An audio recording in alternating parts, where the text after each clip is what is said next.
ونعوذ بالله من شرور انفسنا ومن سيئات اعمالنا من يهده الله فلا مضل له ومن يضلل فلا هادي له ونشهد ان لا اله الا الله وحده لا شريك له ونشهد ان سيدنا ونبينا محمدا عبده ورسوله صلى الله عليه وعلى اله واصحابه اجمعين. اما بعد فاعوذ بالله من الشيطان الرجيم. بسم الله الرحمن الرحيم. لقد من الله على المؤمنين إذ بعث فيهم رسولا من أنفسهم يتلو عليهم آياته ويزكيهم ويعلمهم الكتاب والحكمة وإن كانوا من قبل لفي ضلال مبين. وقال تعالى: وما أرسلناك إلا رحمة للعالمين. صدق الله العظيم. وقال رسول الله صلى الله عليه وسلم: لا يؤمن أحدكم حتى أكون أحب إليه من والده وولده والناس أجمعين. وقال عليه الصلاة والسلام: لا يؤمن أحدكم حتى يكون هواه تبعا لما يؤمن به، أو كما قال عليه الصلاة والتسليم. محترم علماء کرام اور محترم حاضرین مجلس، پردہ رشید خواتین، ماں اور بہنوں اور میرے عزیز بچوں،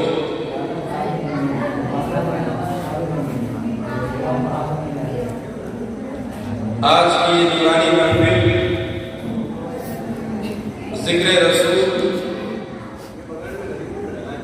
کے لیے سجائی گئی ہے۔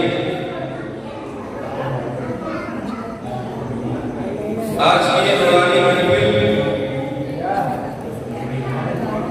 سرور کونین، تاجدار مدینہ، حبیب خدا حضور علیہ الصلوۃ والسلام کی یاد میں سجائی گئی ہے۔ اس نورانی مجلس سے، اس نورانی محفل سے بڑھ کر اس روئے زمین پر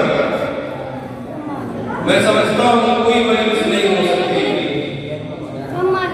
ایسی مجلس جس میں اللہ کا نام لیا جائے، جس میں اللہ کے حبیب کا نام لیا جائے، اللہ کی صفات کا تذکرہ کیا جائے، اللہ کے حبیب علیہ السلام کی صفات کا، ان کے ذکر کا تذکرہ کیا جائے، وہ محفل، اس محفل کے بغیر کوئی محفل نہیں ہو سکتی۔ اسی کو شاعر اس انداز سے بیان کرتا ہے کہ ناز کرتے ہیں ملک ایسی زمین پر آسان، ناز کرتے ہیں ملک ایسی زمین پر آسان، جس پہ دو چار بڑے ذکر خدا ہو۔ اسی طرح سے حضور علیہ السلام نے ایسے محفلوں کے بارے میں فرمایا کہ نزلت علیہم السکینہ حفتہم الملائکہ، کہ ایسی مجلسیں جہاں پر ذکر خدا ہو، ذکر رسول ہو، ایسی محفلوں کو فرشتے کے پروں سے ڈھانپ لیتے ہیں، سکینہ نازل ہوتا ہے۔ آج ہم دنیا کی سب سے محبوب ترین، سب سے افضل ترین جگہ میں بیٹھ کر اللہ کا، خالق کائنات کا تذکرہ کر رہے ہیں، خالق کائنات کے حبیب کا تذکرہ کر رہے ہیں۔ آج کی یہ نورانی محفل سے بڑھ کر کوئی محفل نہیں ہو سکتی۔ ہم یہ یقین کر لیں کہ اللہ ہم سے خوش ہے، اللہ تعالیٰ ہم سے راضی ہے، اس لیے ہم سے یہ ایسا کام دے رہے ہیں، ہمیں کچھ کرنے کا موقع دیا ہے، ہمیں دین کی باتیں اور رسول پاک علیہ السلام کے تذکرہ کرنے کا یہ موقع عطا فرمایا ہے۔ سننے اور سنانے بنانے کا موقع عطا فرمایا ہے۔ حضور علیہ الصلوۃ والسلام فرماتے ہیں من یرید اللہ بہ خیرا یفقہہ فی الدین، کہ اللہ رب العزت جس بھی بندے کو کسی بھی خیر سے مالا مال کرنا چاہتے ہیں، جس بھی خیر سے مالا مال کرنا چاہتے ہیں، تو اسے دین کی سمجھ عطا فرماتے ہیں۔ ہم یقین کرتے ہیں کہ آج ہمارے علماء کرام آپ کے سامنے جو بھی بیان کریں گے، ہمیں ہمارے دین کے اندر، ہمارے ایمان کے اندر، ہمارے علم کے اندر، ہماری سیرت کے اندر اضافہ ہوگا، ہماری یادداشت کے اندر اضافہ ہوگا۔ تو ہم یقین کریں کہ یہاں پر بٹھانے والی ذات ہمیں اور سب کو وہ اللہ کی ذات ہے، اس کے حبیب کا عشق ہے، حبیب سے رسول علیہ الصلوۃ والسلام سے محبت کا یہ ایک صلہ ہے کہ اللہ رب العزت نے ایسا موقع عطا فرمایا۔ آج کے ان بیانات میں، ان مواعظ میں جو بھی باتیں کہی جائیں، بغور سنا جائے، دامن عمل کو وسیع رکھا جائے اور کچھ کرنے کے لیے یہاں سے لے جایا جائے، اس لیے کہ عمل سے زندگی بنتی ہے، جنت بھی جہنم بھی۔ عمل سے زندگی بنتی ہے، جنت بھی جہنم بھی۔ یہ خاکی اپنی فطرت میں نہ نوری ہے نہ ناری، یعنی جہنم اور جنت یہ ہر ایک کے لیے طے پہلے سے ہے، لیکن ہم کو نہیں معلوم۔ ہمارے لیے تو عمل بتایا گیا ہے، ہم عمل کر کے دکھائیں، اللہ کی بارگاہ میں حاضر کریں اپنے اعمال کو۔ لہذا ہم آج کی محفل میں بیٹھیں گے، بیانات سنیں گے تو واہ واہ کی نیت سے، سبحان اللہ کی نیت سے، کیا بات ہوئی، کیسی بات، کیسی نعت پڑھی، کتنی اچھی نعت پڑھی، اگر اس نیت سے بیٹھیں گے تو فائدہ نہیں ہوگا بلکہ نقصان ہوگا۔ میں سمجھتا ہوں کہ اگر چند الفاظ کہہ دیے جائیں، چند جملے کہہ دیے جائیں تو سبحان اللہ کتنا اچھا مشاہدہ ہوگا، کتنی اچھی تقریر ہوئی، کتنے اچھے مواعظ ہوئے۔ میں سمجھتا ہوں وہ انسان احسان فراموش ہے، وہ انسان محبت نہیں کرتا بلکہ نفرت کرتا ہے، وہ انسان دشمنی رکھتا ہے۔ جیسا کہ ایک مثال کے طور پر ہمارے والد جو بوڑھے ہو چکے ہیں، چلنے کو ترستے ہوں، وہ ہم سے یوں کہیں اے بھیا ایک گلاس پانی دے دینا، ہم کیا کہیں؟ میرا دوست باہر انتظار کر رہا ہے، یا فلاں دکان پر کسٹمر ہوں گے، ہمیں جانا ہے۔ باپ تو پیاس کے لیے پریشان ہے، پانی مانگ رہا ہے بچے سے، بیٹا کہہ رہا ہے کہ ابھی نہیں، یا مان لیتے باپ نے نہیں کہا، باپ کے والد کے ملنے والے نے کہا کہ آپ کے والد فلاں چیز طلب کر رہے ہیں، پانی طلب کر رہے ہیں، آپ جائیے پانی دے دیجیے۔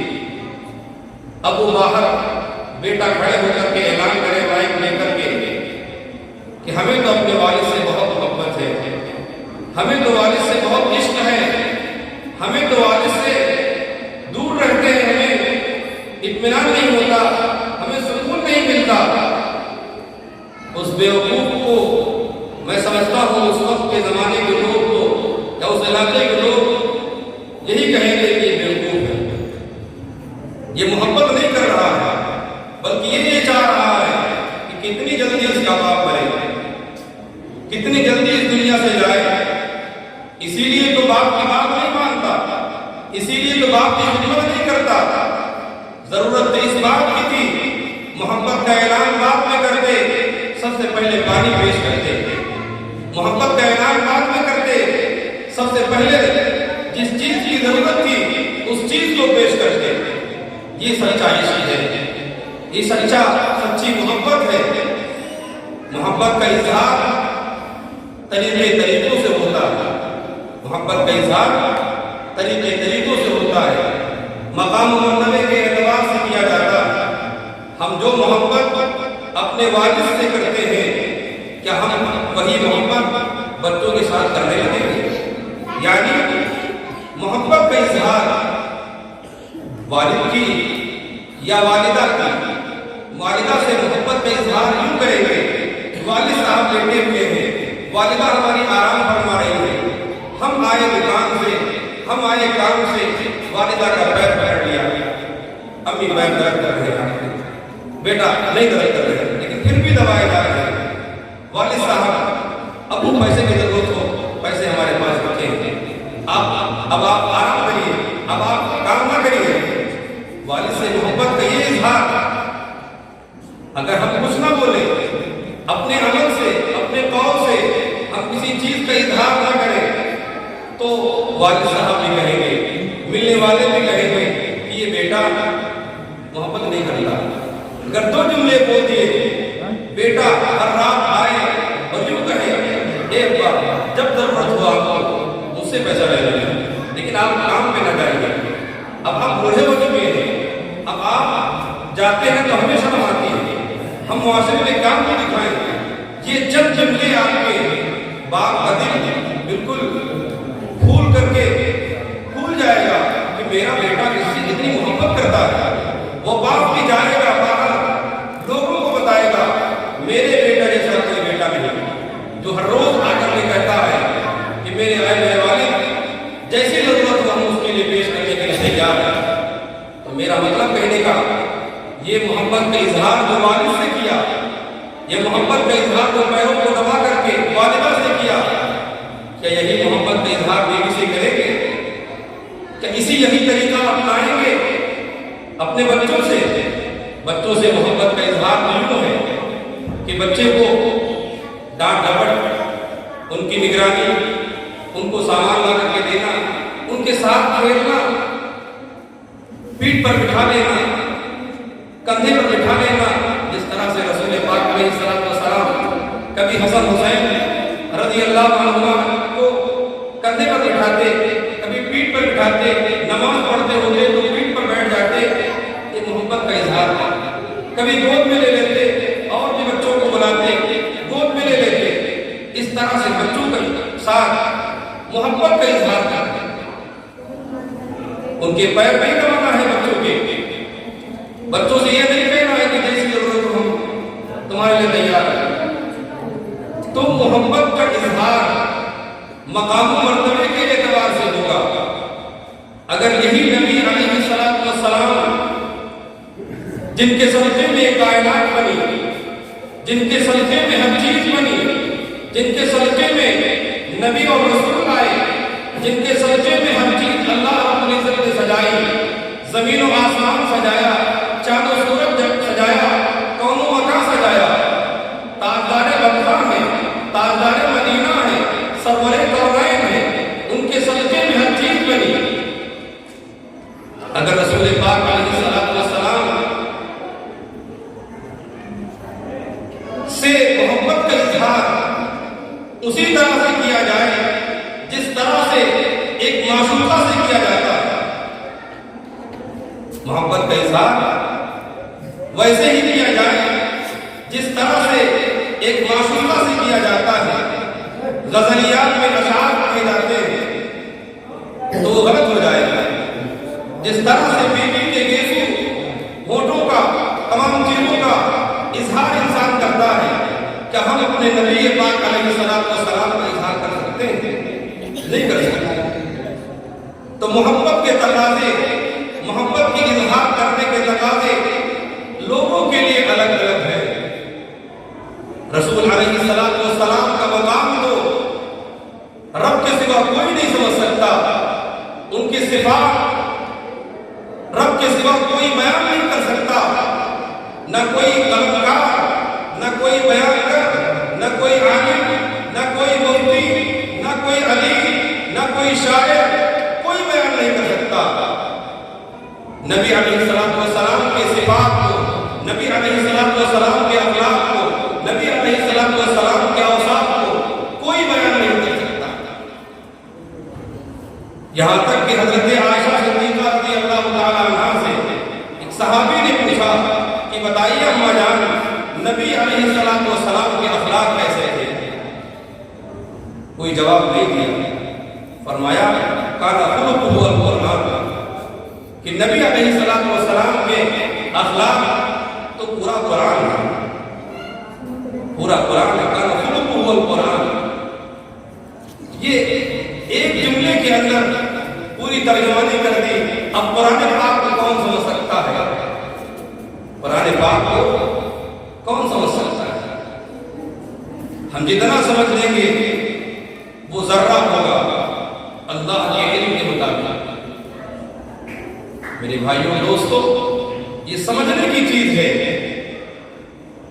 کہ حضور علیہ السلام سے کیسے محبت کا اظہار کرنا ہے۔ وہ لڑیاں لگا کر کے، نعرے لگا کر کے، گلیوں میں نکل کر کے، یا اس طرح سے کس طرح سے کرنا ہے؟ معاف کرنا ہمیں جب ہم یہ نہ جانے کہ ہمارے حضور علیہ السلام کا پورا نام کیا ہے، ہم یہ نہ جانے کہ نبی علیہ السلام کے والد کا نام کیا ہے، ہم یہ نہ جانے کہ ہمارے نبی علیہ السلام کی والدہ کا نام کیا ہے، ہم یہ نہ جانے کہ ہمارے حضور علیہ السلام کہاں پیدا ہوئے، ہم یہ نہ جانے کہ حضور علیہ السلام کے بیٹے کتنے تھے، بیٹیاں کتنی تھیں، داماد کتنے تھے، ہجرت کب فرمائی، کتنے سال اس دنیا کے اندر رہے، اس دار وادی سے دار بقا کی طرف کب کوچ کیا، کتنے برس۔ جب ہم ان تمام چیزوں کو نہ جانے اور یوں ہی اعلان کرتے رہے ہمیں نبی سے عشق ہے، ہمیں نبی علیہ السلام سے محبت ہے، ہم عاشق رسول ہیں، میں سمجھتا ہوں کہ وہ انسان محبت کا کرتا ہے، وہ سچا عاشق رسول نہیں ہے، سچی محبت کرنے والا نہیں ہے، صرف دعویٰ ہے، صرف دعویٰ ہے۔ ضرورت اس بات کی ہے میرے بھائیوں اور دوستوں، ہم نے قرآن پاک کی آیت سب سے پہلی پڑھی تھی، لَقَدْ مَنَّ اللَّهُ عَلَى الْمُؤْمِنِينَ إِذْ بَعَثَ فِيهِمْ رَسُولًا مِّنْهُمْ يَتْلُو عَلَيْهِمْ آيَاتِهِ وَيُزَكِّيهِمْ وَيُعَلِّمُهُمُ الْكِتَابَ وَالْحِكْمَةَ۔ یقیناً اللہ رب العزت نے احسان کیا ہے، احسان مومنین پر، مسلمانوں پر، لوگوں پر۔ لقد من اللہ علی المؤمنین، یقیناً اللہ رب العزت نے احسان کیا ہے، اذ بعث فیہم رسولا منہم، یہ کہ اللہ تعالیٰ نے انہی میں سے ایک رسول کو مبعوث فرمایا ہے، انہی میں سے ایک رسول کو مبعوث فرمایا ہے۔ کام آگے دیکھیے، رسول علیہ السلام آئے، مقصد کیا لے کر کے آئے؟ مقصد کیا لے کر کے آئے؟ یتلو علیہم آیاتہ، وہ لوگوں کو، یعنی لوگوں کے پاس، لوگوں کے اوپر کتاب کی آیات پڑھ پڑھ کر کے سناتے ہیں۔ یتلو علیہم آیاتہ ویزکیہم، اور لوگوں کی صفائی کرتے ہیں، لوگوں کو اچھی بات بتاتے ہیں، لوگوں کے دماغوں سے خرافات نکال کر کے توحید کی باتیں، اچھی اچھی باتیں ڈالتے ہیں۔ وَيُعَلِّمُهُمُ الْكِتَابَ وَالْحِكْمَةَ فرمایا، اور لوگوں کو کتاب سے اور حکمت سے روشناس کراتے ہیں، کتاب اور حکمت کو پڑھاتے ہیں، سمجھاتے ہیں۔ یہ نبی علیہ السلام کے بعثت کے مقاصد بتائے گئے۔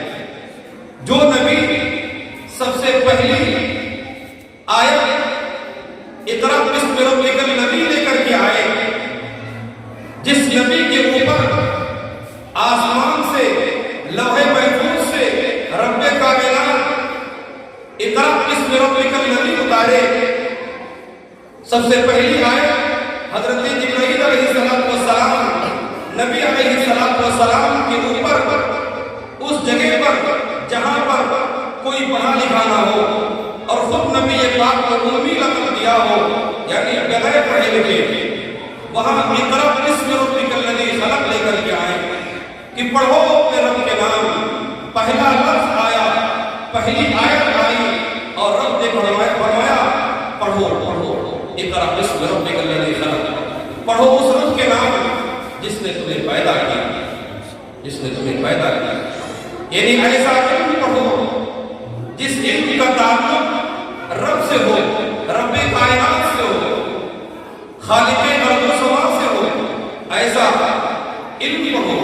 دنیا کے اندر علم اس وقت بھی بہت تھا، یہودیت تھی، عیسائیت تھی، عبرانیت تھی، مجوسیت تھی، بہت سے مذاہب تھے، بہت سے عربیت تھی، عجیب طرح کے بڑے بڑے علماء، بڑے بڑے صلحاء، بڑے بڑے شعراء تمام موجود تھے۔ اتنے بڑے شعراء موجود تھے کہ وہ جب اشعار لکھتے تھے اچھا ہوتا تھا شعر، سارے مکے والوں کے سامنے پیش کیا جاتا کہ ہے اس کا کوئی جواب دینے والا؟ جو نعتیہ اشعار، یہودی اشعار ہم نے لکھے ہیں، یہ ان کا کوئی جواب دے سکتا ہے؟ کوئی جواب نہ دے پاتا تو اسے کعبے میں لٹکا دیا جاتا، اسے کعبے میں معلق کر دیا جاتا کہ جب تک ان اشعار کے کوئی جواب نہیں دے دیتا، ان کی کوئی مقابلہ نہیں کرتا، اس کو ہٹایا نہیں جائے گا۔ جب ان اشعار سے اچھے کوئی اشعار کہہ لیتا تو ان کو ہٹا دیا جائے۔ تو اس وقت کی عربیت اس عروج پر پہنچی ہوئی تھی۔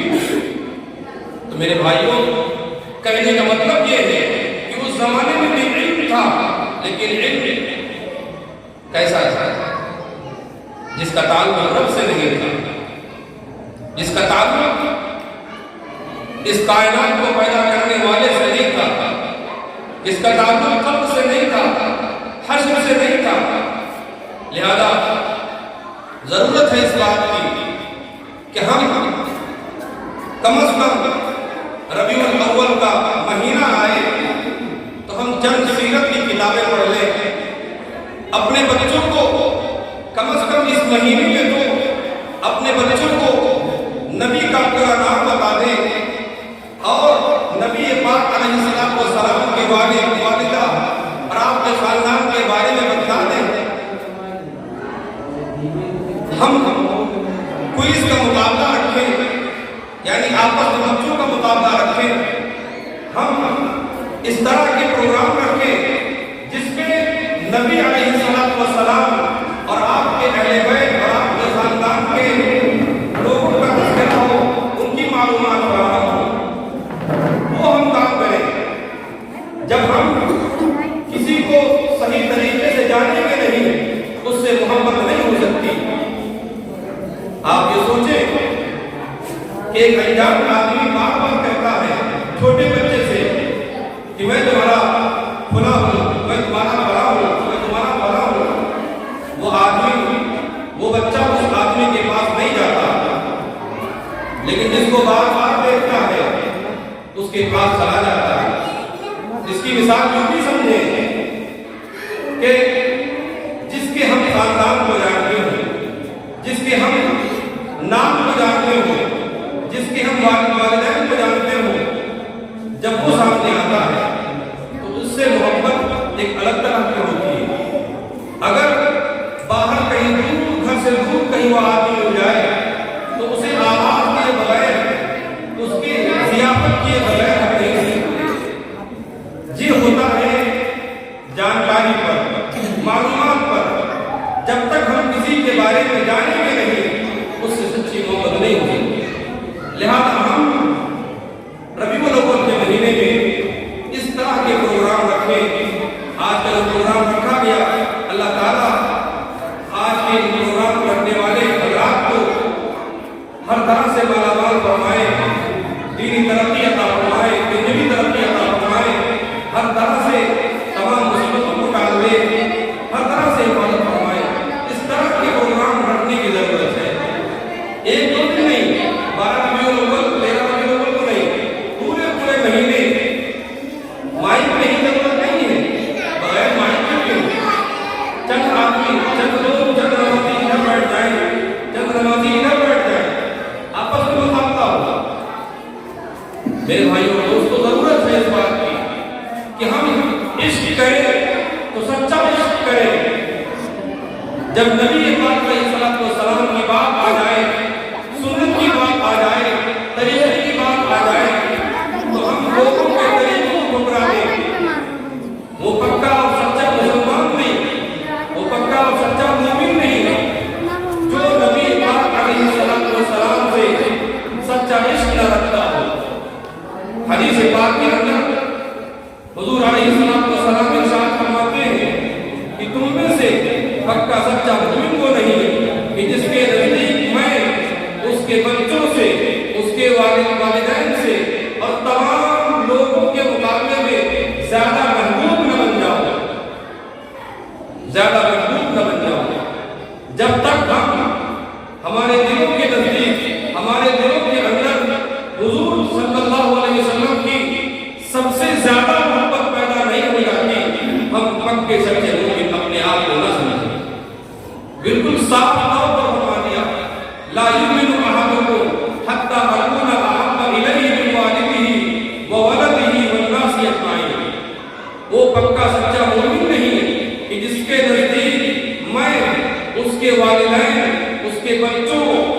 تمام لوگوں کے مقابلے میں محبوب نہ بن جاؤ.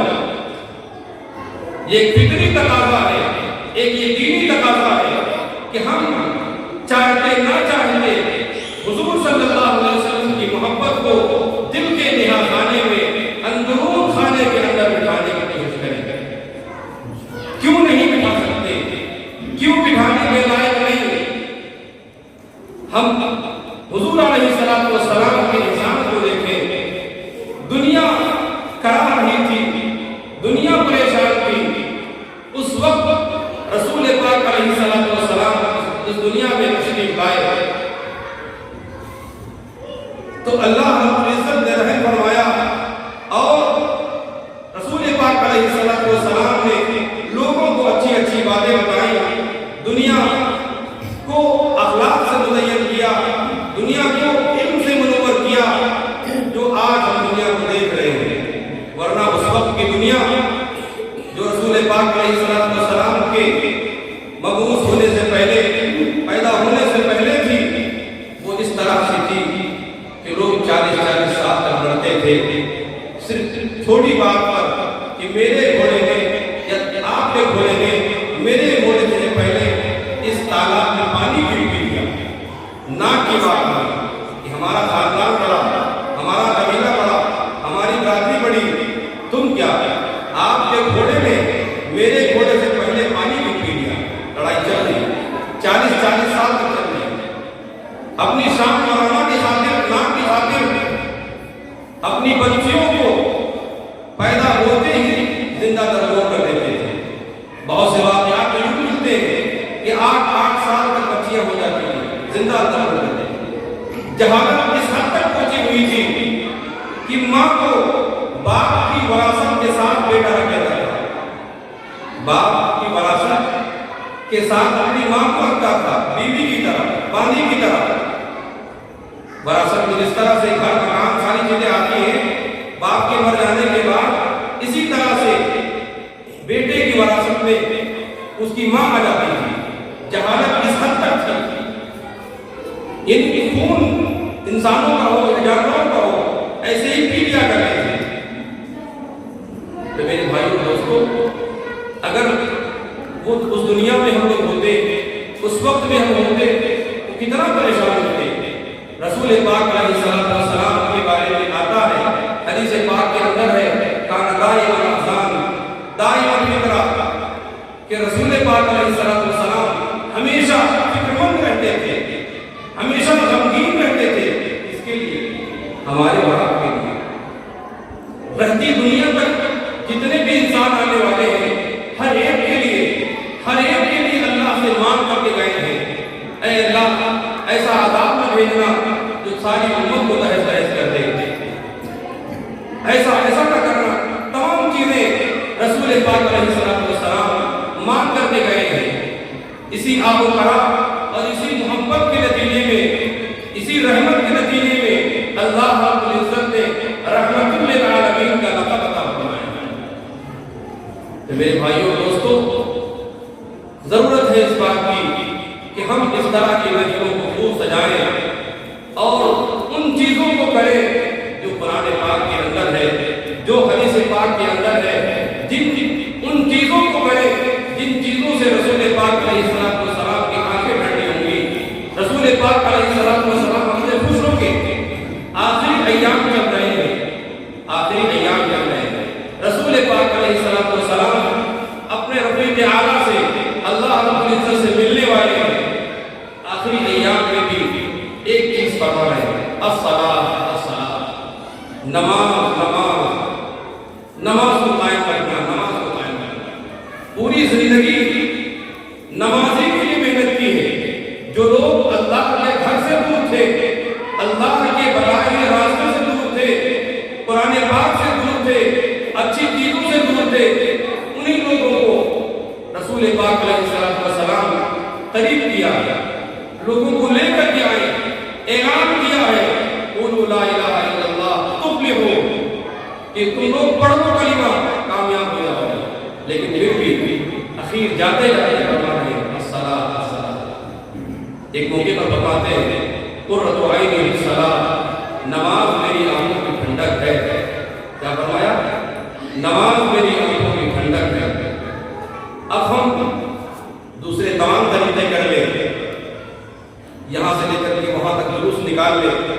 میں معاف کر دوں، ہمارے اپنے ہی بھائی ہوتے ہیں، ہم ہی لوگ ہوتے ہیں۔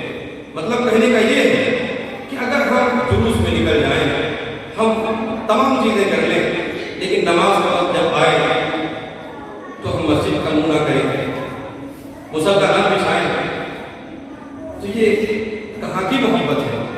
کیسی محبت ہے؟ ہم حضرت حسین رضی اللہ تعالیٰ عنہ کو دیکھیں، میدان بچھا ہوا ہے، میدان کا آزاد ہے، تلواریں چل رہی ہیں، لیکن تلواروں کے سائے کے تلے حضرت حسین رضی اللہ تعالیٰ عنہ سجدہ فرما رہے ہیں، اور اسی حالت میں سب طرف کر دیا جاتا ہے، لیکن نماز جو کہ آپ کے نانا کے آنکھوں کی ٹھنڈک تھی، ٹھنڈک ہے، اس سے گریز نہیں کر رہے۔ حضرت عمر رضی اللہ تعالیٰ عنہ نے شہادت کا موقع آ گیا، برچھا مار دیا گیا، خون اور پیٹ نکل رہا ہے، اکثر بیشتر بے ہوشی کی حالت میں رہ رہے ہیں، لوگ جگا رہے ہیں کہ اٹھو امیر المومنین اٹھو، نماز کا وقت ہو گیا۔ تو کیا کہتے ہیں؟ ہاں ہاں نماز ضرور نماز پڑھیں گے، جو نماز نہ پڑھے وہ مومن نہیں۔ تو آخری موقع پر امیر المومنین حضرت عمر رضی اللہ تعالیٰ عنہ نماز کا یوں اہتمام کر رہے ہیں، خود حضور علیہ الصلوۃ والسلام آخری مرحلے میں چلا نہیں جا رہا، دو لوگوں کے کاندھے پر ہاتھ رکھ کر کے چل رہے ہیں، ایک طرف حضرت عباس رضی اللہ تعالیٰ عنہ آپ کے چچا ہیں، ایک طرف حضرت علی آپ کے داماد ہیں، مسجد کی طرف لے کر کے چل رہے ہیں، پیر اٹھائے نہیں جا رہے ہیں، پیر گھسٹ رہے ہیں، پھر بھی مسجد میں رسول پاک علیہ الصلوۃ والسلام آ رہے ہیں۔ ہم کو تھوڑی سی بارش ہوئی، تھوڑی سی سردی ہوئی، تھوڑی سی آگ لگ گئی، کہاں کی نماز، کہاں کی مسجد، کہاں کی رسول پاک علیہ الصلوۃ والسلام کے آنکھوں کی ٹھنڈک، سب بھلیا ہوئی۔ میرے بھائیوں دوستوں، ہم محبت کا اظہار کریں تو سچائی سے کریں، ہم عقیدت کا اظہار کریں تو سچائی سے کریں۔ میرے بھائیوں دوستوں، آج کا یہی ہمارا پیغام ہے، وقت ہو چکا ہے۔ ہمارے مہمان خصوصی جناب حضرت مولانا عباس صاحب تشریف فرمائے، آپ حضرات ان کا بیان سنیں گے۔ انہی چند باتوں پر میں یہ بات کو ختم کرتا ہوں۔